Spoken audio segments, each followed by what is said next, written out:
అంటే ఒక మనిషి బలపరిస్తేనే మూర్ఖులు సైతం గొప్పవాళ్ళుగా కనబడుతున్నారే లోకంలో. దేవుడు బలపరిస్తే ఎలా ఉంటుందనంటే అది లోక సంబంధంగాను ఆత్మ సంబంధంగాను కూడా ఆ బ్రతుకు తృప్తిగా ఉంటుంది. ఈ లోకంలో అధికారాలు సంపాదిస్తారు కానీ ప్రశాంతత ఎవరు సంపాదించలేరు. ఈ లోక సంబంధమైన అధికారాలు బ్రతుకులో ఉన్న బాధల్ని, ఒంట్లో ఉన్న రోగాలను తీసివేయలేవు. గుర్తుపెట్టుకోండి.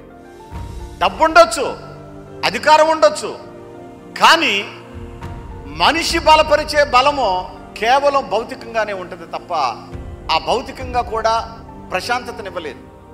ఇప్పుడు దేవుడైతే ఏం చేస్తాడనంటే, మనం ఎప్పుడైతే దేవుణ్ణి నమ్ముకుని ఆయన యందు యథార్థ హృదయంతో బ్రతకగలుగుతామో, అంటే కపటము, గర్వము, అహంకారం ఉండకూడదు. నీ దగ్గర డబ్బు ఉండొచ్చు, నీకు సమాజంలో కొద్దిగా పలుకుబడి ఉండొచ్చు, నువ్వు ఒక మాట చెప్తే ఏదైనా కార్యం జరగవచ్చు.